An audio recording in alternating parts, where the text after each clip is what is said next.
प्रीतिं परमा अभयां वरदा नररूपधरा जलतापहरा शरणागत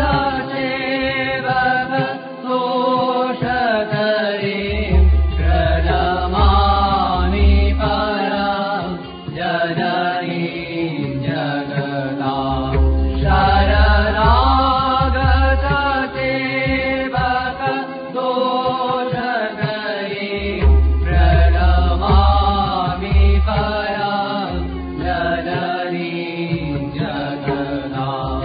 गुणहीनसुतान् अपराधयुतान् कृपया यद्यतमुदरमोहगतान् तरणीं भवसागर पारकरीं प्रणमामि परां जननीं जगतां तरणीं भवसागर पारकरीं प्रणमामि परां जननीं जगतां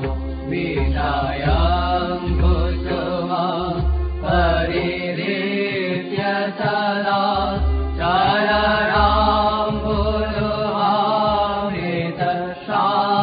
चरणाम्बुरुहामृतशान्तिसुधां इव भृङ्गमनो भवरोगहरां प्रणमामि परां जननीं जगतां इव भृङ्गमनो भवरोगहरां प्रणमामि परां जननीं जगताम्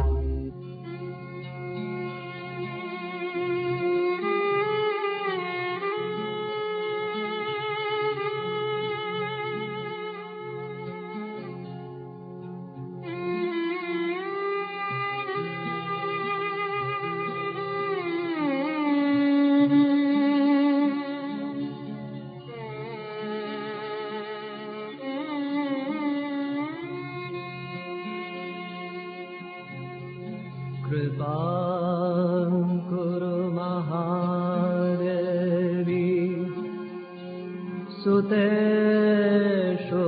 प्रणतेषु च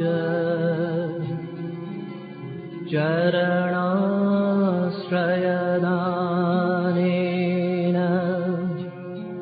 कृपामयि नमोऽस्तु ते लज्जापटावृते नित्यं शारदे ज्ञानदायिके पापेभ्यो नः सदा रक्ष कृपामयि नमोऽस्तु ते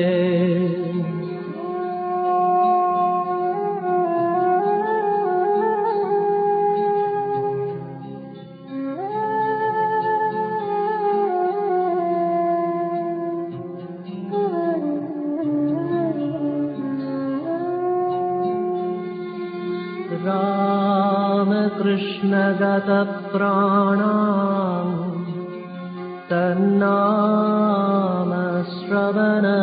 तन्नामश्रवणप्रियां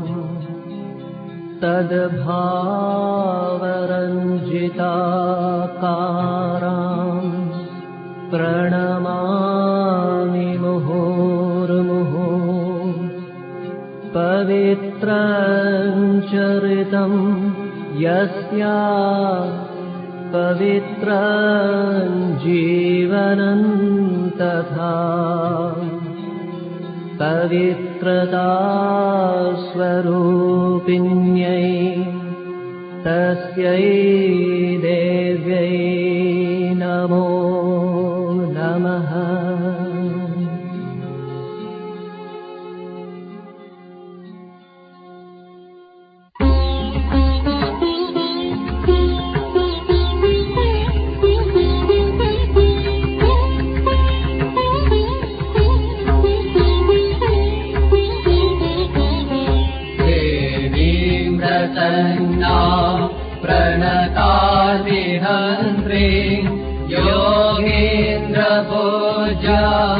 युगधर्मपात्री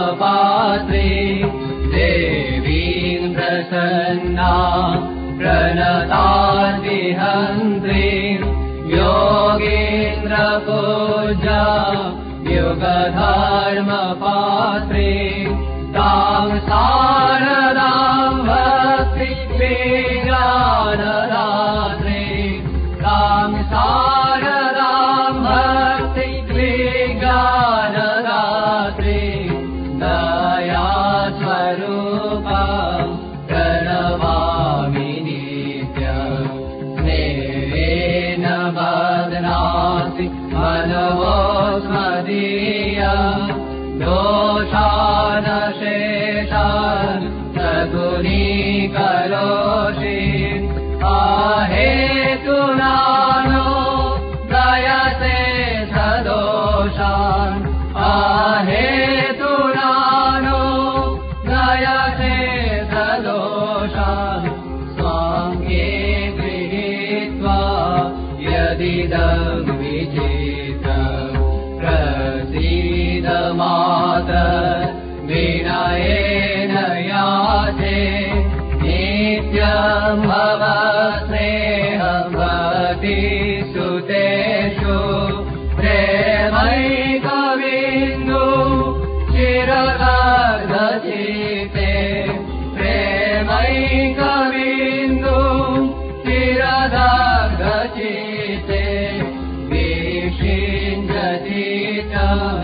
कुरुना